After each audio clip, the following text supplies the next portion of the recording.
हाँ, तो आज अभी का टॉपिक है correction in bourse theory for finite nuclear mass. जैसे हमने उसमें याद है जब आर इन्फिनाइट ले रहे थे, फॉर्मूले में आर इन्फिनाइट आया था, अब वो चेंज कैसे होगा आर एच में, मतलब वो है इसका कि करेक्शंस ऑफ बोर थ्योरी। तो देखिए इन बोर थ्योरी ये बता रहा है कि nucleus is stationary. Nucleus stationary होता था, न्यूक्लियस थोड़ी ना मूव करता है, इलेक्ट्रॉन मूव करता है ना न्यूक्लियस के around. That is assume to be infinitely massive compare to the mass of electron. According to Bohr theory पता क्या होती है, मतलब बोर थ्योरी के अकॉर्डिंग जो न्यूक्लियस है एक तो वो स्टेशनरी होता है, मतलब ऐसे जस्ट लाइक इलेक्ट्रॉन यहाँ घूम रहा है, न्यूक्लियस स्टेशनरी है। तो न्यूक्लियस स्टेशनरी है तो ये एक तो बोल रहा है कि जो इसका मास है वो, ये न्यूक्लियस का मास है वो बहुत इन्फिनाइट, बहुत बड़ा है। देख, nucleus stationary that is assume to be an infinitely massive compare to the mass of electron. Electron के कंपैरिजन में काफ़ी बड़ा है और इन्फिनाइट है, क्योंकि 27 होगा उसका कुछ अलग होता होगा। However, a nucleus of finite mass cannot be at rest। और ये कह रहा है कि अगर हम न्यूक्लियस का मास फिनाइट ले लें, मतलब कुछ वैल्यू में आ जाए, तो वो तो रेस्ट में नहीं रहेगा। To modify the theory on this account, अगर इस बेस पे अगर हम थ्योरी को, बोर थ्योरी को मॉडिफाई करें तो कैसी बनेगी वो देखते हैं अब नेक्स्ट कौन। ठीक है, अब देखो, consider the electron nucleus system as shown. देख, ये ले लिया इलेक्ट्रॉन, ये मैं बताता हूँ कैसे लिया। देखो यहाँ पे देखते रहना, इसने क्या किया, पहले एक ये इसका न्यूक्लियस है, न्यूक्लियस थोड़ा बड़ा कर दिया। अब हमने, जैसे हमें इसमें डॉट लेते थे ना, अब हमने न्यूक्लियस थोड़ा बड़ा कर दिया कि न्यूक्लियस भी एक स्फीयर की तरह है और उसकी रेडियस, ये उसका सेंटर ऑफ मास है जिसे हमने ओ ले लिया। ठीक है, और ये जो न्यूक्लियस की रेडियस है वो अपने R2 ले ली। ठीक है, और पूरे न्यूक्लियस का मास कितना ले लिया हमने, m ले लिया। ठीक है, इसके बाहर एक इलेक्ट्रॉन रिवॉल्व कर रहा है, इलेक्ट्रॉन रिवॉल्व कर रहा है तो इलेक्ट्रॉन यहाँ है। तो इलेक्ट्रॉन का एक तो रेडियस हमने कहाँ से, सेंटर ऑफ मास से, ना कि न्यूक्लियस है, न्यूक्लियस के सेंटर से, यानी कि सेंटर ऑफ मास से हमने R1 ले लिया और इलेक्ट्रॉन का मास छोटा m ले लिया। अब देखो नेक्स्ट आते हैं, both electron of mass m and the nucleus of mass m। ठीक है, इलेक्ट्रॉन का मास छोटा m है और न्यूक्लियस का मास बड़ा है। Must move such that centre of mass o of the composite system remain fixed in space. मतलब ये एटम ऐसे मोशन में आएगा या ऐसे मूव करेगा कि सब कुछ तो सेम रहे, बस मतलब बाकी सब कुछ भी चेंज हो है, बस इसका सेंटर ऑफ मास चेंज नहीं होना चाहिए, वो फिक्स्ड होना चाहिए। Composite system remain fixed in the space. ठीक है, R1 बताता रेडियस ऑफ ऑर्बिट है, मतलब इलेक्ट्रॉन के ऑर्बिट की रेडियस है। इलेक्ट्रॉन की ऑर्बिट कौन सी, ये है। और R2 radius of the orbit of nucleus, और न्यूक्लियस की ऑर्बिट कौन सी, ये है। एज्यूम टू बी सर्कुलर, और ये हमने मान लिया स्फेरिकल या सर्कुलर है, तो उसकी एक कंडीशन होती है। कंडीशन क्या होती है सर्कुलर की, ये दो चीज़ें अगर सर्कुलर होगी आपस में तो उसका मतलब मास और उसका ये एक तरह का इनर्शियल में आता है, वो मैं पढ़ाऊँगा जब मैकेनिक्स होगी। M2 के साथ वो आएगा बड़ा M है ये, उसकी रेडियस इनटू मास और उसकी रेडियस, इसकी रेडियस कितनी है, ये एक कंडीशन है हमारे पास। ठीक है, अब देखिए हमारे पास ये कंडीशन आ गई। अब हम यहाँ से देखिए ये क्या क्या R2 की वैल्यू निकाल दी गई है। R2 की value mR1 divide by m। अब क्या किया, total distance between nucleus and the electron हमने देखा था कैसा था। इलेक्ट्रॉन यहाँ पे देख लिया, ये हमारा न्यूक्लियस था, ये तेरा सेंटर ऑफ मास था और ये इसके बाहर था इलेक्ट्रॉन। अब देखिए ये O है। ठीक है, total distance between nucleus and the electron, ये O है, ये आपका सेंटर ऑफ मास हो गया, यहाँ से यहाँ तक का R2 हो गया और यहाँ से यहाँ तक का R1 हो गया। ओके, हाँ, तो यहाँ पे थोड़ी एक करेक्शन करनी है। Total distance between nucleus and the electron होगा तो मतलब न्यूक्लियस नहीं है ये, total distance of nucleus and the electron. Between की जगह आप यहाँ पे करेक्शन करके ऑफ कर दीजिएगा, ऑफ न्यूक्लियस एंड इलेक्ट्रॉन। मतलब ये है कि अगर यहाँ पे मान लीजिए इलेक्ट्रॉन आपका यहाँ, जैसे सपोज एक छोटा सा एग्जांपल और देता हूँ, ये है, ये दे रहा है, इसकी रेडियस R2 है और मान लीजिए यहाँ पे मास कंसनट्रेटेड है इसका पूरे न्यूक्लियस का, और ये आपका इलेक्ट्रॉन है, यहाँ से यहाँ तक ये R1 रहेगा। तो ये पूरा डिस्टेंस लेना है यहाँ से लेकर यहाँ तक, स्मॉल m से लेकर कैपिटल M तक। तो वो कितना हो जाएगा, R1 प्लस R2। ठीक है, जैसे लिखा, और वो बन जाएगा आपका, कोई भी R ले लिया हमने। अब वहाँ पे R2 की वैल्यू ऊपर से पुट कर देंगे, R2 कितना हो जाएगा M और इक्वल्स टू R, यहाँ से R1 कॉमन ले लिया, 1 प्लस M कैपिटल M और ऐसे ही है R1 1 plus M capital M। अब देखिए the electron and the nucleus must rotate about the centre of mass with the common angular velocity omega, so the angular momentum L of the system is. अब क्या कर दिया उसने, अब वो देख रहा है कि हमें पता है कि सेंटर ऑफ मास फिक्स रहेगा तो उसके अलोंग घूमेगा, मतलब हम ऐसे कह सकते हैं कि अगर सेंटर ऑफ मास फिक्स्ड है, देखो क्या होता है अगर कोई चीज़ ऐसे रोटेट कर रही है, ये देख ली, मतलब ये जस्ट सपोज एक ये पॉइंट है, इसे एक टाई हमने एक धागा बांधा और ये एक पत्थर है, इसको मूव कर रहे हैं ऐसे से, तो ये किसके अलोंग, मतलब जो स्टेशनरी चीज़ होती है उसके उसे रोटेशन की एक्सिस मानते हैं ना। तो वैसे ही अब देखो हमने यहाँ ऊपर कहा था कि सेंटर ऑफ मास तो फिक्स्ड रहेगा क्योंकि उसका अब फिनाइट मास हो गया है, तो बस बाकी चीज़ घूमेगी, यानी कि तो सेंटर ऑफ मास के अलोंग घूम रहा है। तो यही लाइन ये कह रही है कि the electron and the nucleus must rotate about the centre of mass with a common angular velocity, और दोनों की, चाहे न्यूक्लियस होगा चाहे इलेक्ट्रॉन होगा, दोनों की एक ही एंगुलर वेलोसिटी होगी, वो होगी ओमेगा, ठीक है। सो दैट द एंगुल, अब ओमेगा सेम रहेगा तो क्या बताया था मैंने, एल कितना होता है, आई ओमेगा होता है ना, पीछे बताया था। वैसे इसे तू अलग से भी लिख सकती है, जैसे एम आर स्क्वायर आई होता है, ओमेगा तेरे पास कितना होता है आर इंटू क्रॉस वी होता है, ठीक है, एम वी वेलोसिटी, हाँ एंगुलर वेलोसिटी, ठीक है, आर, तो m v into r cube, नहीं वो डॉट प्रोडक्ट हो जाता है ना आर स्क्वायर आर का, ठीक है, यही था शायद, रुक जो 2 मिनट ना, मैं एम आर स्क्वायर ओमेगा, हाँ आई ओमेगा ये होता है यार, याद कर मैंने तुझे पीछे बताया था शायद, ये देखो, हाँ सॉरी मेरे से थोड़ी सी गलती होगी कि यहाँ पे ऐसी आई ओमेगा ये होता है, आई ओमेगा आर स्क्वायर, क्योंकि मैंने बताया था ना रोटेशनल के साथ लगता है, ओमेगा ये होता है ना पी क्रॉस आर,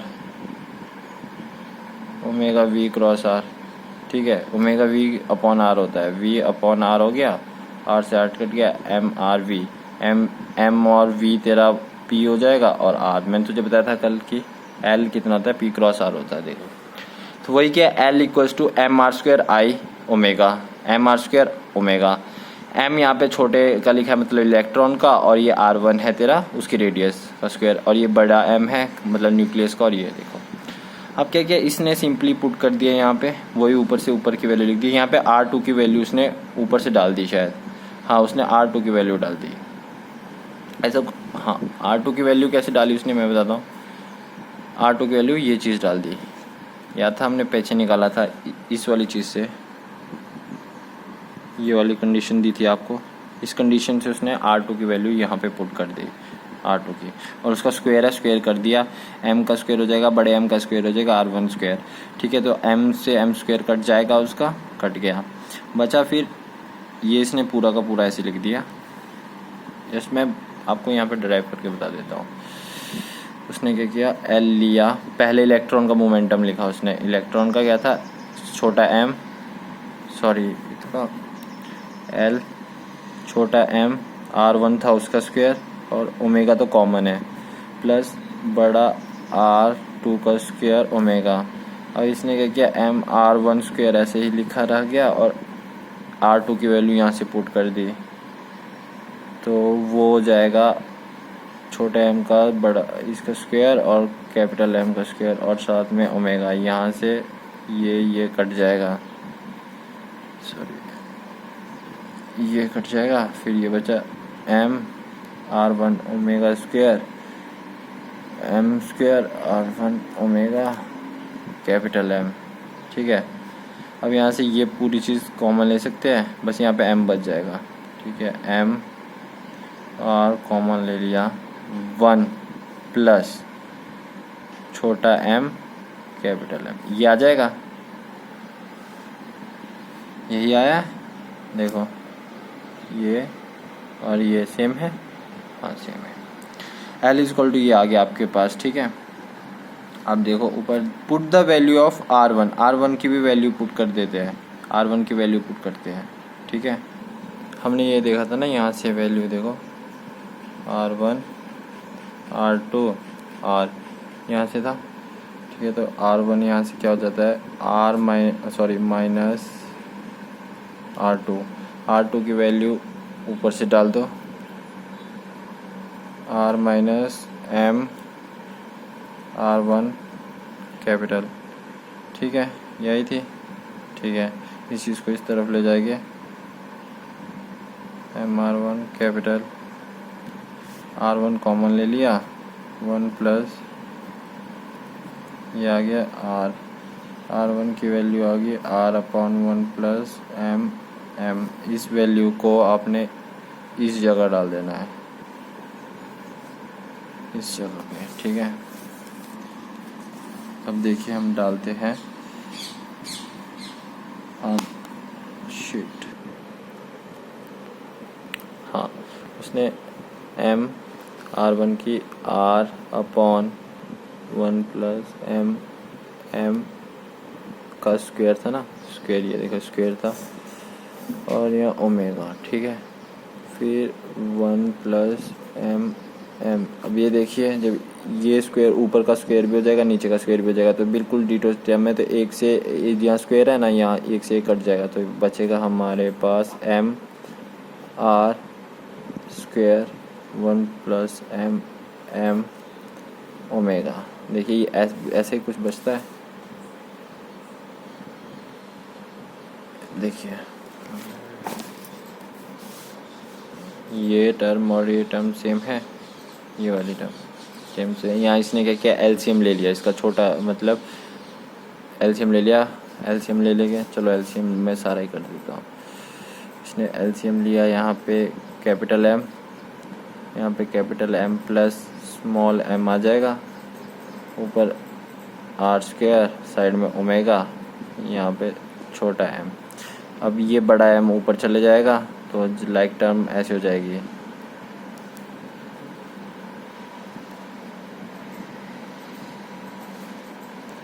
ये कैमरे में देख के लिखना पड़ता ना, इसलिए थोड़ा ऐसा राइटिंग ठीक नहीं आ रही। ये हो जाएगी, देखो ये ऐसी हो जाएगी, R स्क्वायर है ये। फिर उसने क्या किया, एक R को अंदर लिख लिया, एक ब्रैकेट को बाहर लिख दिया, तो R ओमेगा तेरा कितना हो जाएगा, V हो जाएगा, ठीक है। R ओमेगा तेरा V हो जाएगा। मैंने बताया था ना पीछे कि ओमेगा V/R होता है, तो यहाँ पे RV हो जाएगा, ठीक है। ये हो गया, MVR आ गया ना, L मतलब हमारे पास ये आ गया, देख L M, ये स्मॉल m है, VR, ठीक है। यहाँ बताया था ना मैंने तुझे कि ओमेगा V/R होता है, तो यहाँ से उसने R ओमेगा लिख लिया था V, वैसे ही नीचे इसमें R ओमेगा उसने V लिख दिया। अब देखो, for infinite heavy nucleus the electron rotates about the stationary nucleus with इतने मोमेंटम के साथ। ये इलेक्ट्रॉन का मोमेंटम था, मैंने बताया था इलेक्ट्रॉन का मोमेंटम स्मॉल m है, RV, ठीक है। Thus net effect is to replace the mass. पहले हमें बोर थ्योरी के हिसाब से ये था, अब क्या हो जाएगा, द नेट, अब ये है बन गया है तेरा, अब ये मोमेंटम आया ना, एंगुलर मोमेंटम। अब ये बोल रहा है कि इन दोनों को कंपेयर करेगा, ये देख VR तो सेम है, बस M ये चेंज हो गया। Thus net effect is to replace the mass M of the electron by so called reduced mass. अब ये रिड्यूस्ड मास है, देख मैकेनिक्स में भी पढ़ा था हमने 2 बॉडी प्रॉब्लम्स में कि देख 2 बॉडी का मास रिड्यूस हो जाता है। देख पहले हम देख ऐसे पढ़ते थे बोर थ्योरी में, जब मॉडिफिकेशन नहीं थी, जब मॉडिफिकेशन होगी, जब हमें पता लगा कि सेंटर ऑफ मास तो कांस्टेंट ही रहना चाहिए। और पहले हम ये कब होता था, जब इनफिनाइट न्यूक्लियस मास होता था एज़ कम्पेयर टू इलेक्ट्रॉन के मास से।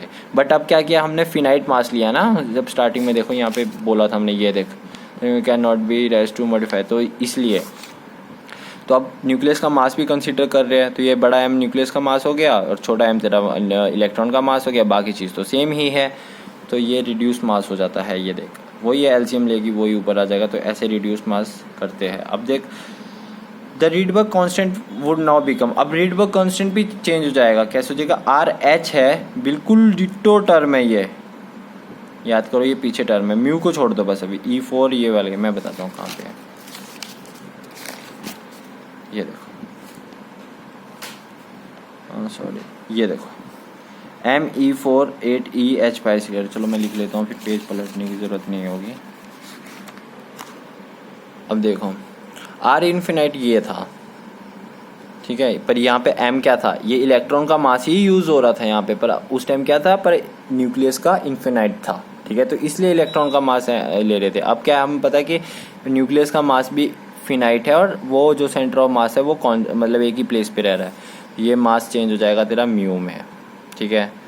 E4 बाकी सेम चीज़ रहेगी, E²H3, ठीक है, तो ये बिल्कुल सेम रहेगा। तो इस पूरी टर्म को हम आर इन्फिनाइट नहीं बोलेंगे, अब इसको बोलते हैं आर एच।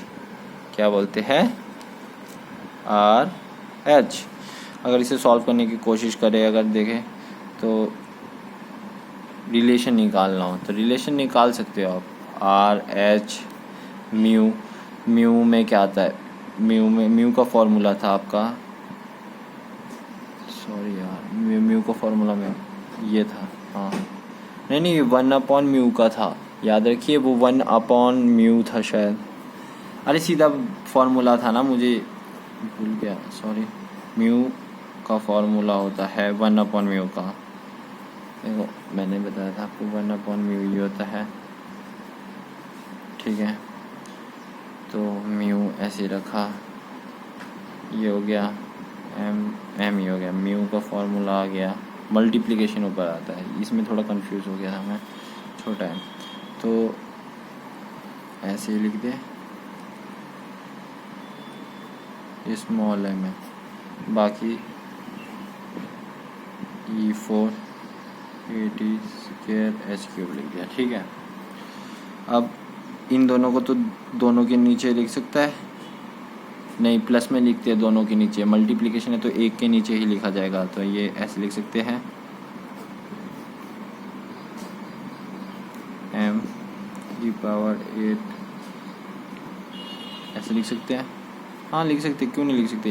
ये एक मल्टीप्लिकेशन देखना, अब x²y/3 है तो मैं इसको x से लिख सकता हूँ ना, x²y/3, या फिर x3/y ये लिख सकता हूँ। ये चीज़ एक ही तो बराबर है, तो वही किया मैंने यहाँ पे भी कि एक m अलग ले लिया, बाकी के नीचे डिनोमिनेटर लिख दिया। तो ये पूरी टर्म क्या थी, आर इन्फिनाइट थी, सबसे ऊपर आर इन्फिनाइट थी, देखो बिल्कुल सेम है, बिल्कुल सेम है। तो m/m स्मॉल m और यहाँ पे आर इन्फिनाइट, ये एक बन गया आपके पास।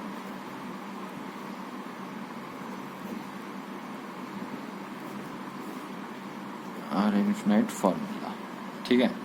और इधर बुक में PDF में थोड़ा अलग है, वो अलग क्या है, उसने डिवाइड कर दिया, आप भी डिवाइड कर सकते हैं, m से डिवाइड कर दो, बड़े M से डिवाइड कर दोगे 1 स्मॉल m बड़ा M +1, ठीक है, और इसने आगे लिख दिया है 1 + m/m, और इसके साथ आर इन्फिनाइट, तो 1 के साथ मल्टीप्लाई करके उसने ऐसे लिखा है, बुक में मैंने ऐसे लिखा है, मतलब नोट्स में बात एक ही है, ठीक है, समझ गए। तो ये रिलेशन बन जाता है आपके पास, R infinite 1 + m small m है ऊपर, नीचे बड़ा m है, और आर एच के बीच में, याद रखिए इसे, ये भी मतलब एडवांस लेवल में आ सकता है। अब देखिए थोड़ा सा कंक्लूजन्स है इसकी, देख आर बता दिया, रीड ब कांस्टेंट फॉर इन्फिनेटली हैवी मास, क्योंकि न्यूक्लियस का हैवी मास था। इट इज़ क्लियर दैट, ये बता दी रिड्यूस मास छोटा होगा हमेशा, तभी रिड्यूस मतलब घट रहा है, नाम से ही पता लग रहा है रिड्यूस मास है, and increase with the increasing nucleus mass, और जैसे m बड़ा होगा तो वो ऑब्वियसली स्वतः बड़ा हो जाएगा। m अगर इन्फिनाइट हो, क्योंकि देख इन्फिनाइट से हमने देख पहले इन्फिनाइट था ना, तो हम सिर्फ छोटा m को यूज़ करते थे, पर जैसे इन्फिनाइट को हमने कुछ वैल्यू में बदला, मतलब m में बदला, तो वहाँ पे हम म्यू यूज़ करने लग गए, ठीक है। तो ये बोल रहा है कि m फिर से इन्फिनाइट होता जाएगा तो म्यू तेरा m में बच जाएगा, मतलब सिर्फ इलेक्ट्रॉन के मास ही मैटर करेगा। फिर R H increases as m increase, ये बता दिया तेरे को, एज एम इन्फिनाइट हो जाएगा तो आर एच तेरा आर इन्फिनाइट हो जाएगा, तो पद दिखती बता। It is observe that the spectral line of the picking series of, हाँ ये थोड़ा इंपॉर्टेंट लाइन है, पढ़ लीजिए। It is observe that the spectral line of Pickering series of, मतलब पिकरिंग सीरीज मैंने बताया ना कि हाइड्रोजन में 5 आती है, क्या आती है, लाइमन, LBP, ठीक है, मतलब लाइमन, बाल्मर, पास्चन, ब्रैकेट और पी फंड। वैसे पी फंड नहीं होता, वो फंड होता है सिर्फ, ठीक है। तो वैसे ही इसमें हीलियम में ज़्यादा लाइन्स आती होगी तो वो पीक रिंग बोल रहा है, मतलब एक एक्स्ट्रा लाइन आती होगी, वो हमारे सिलेबस में नहीं है, बस तो याद रखियो इसे। Pickering series of helium positive have slightly higher wave number of a shorter wave length than corresponding line of the Balmer series of the hydrogen.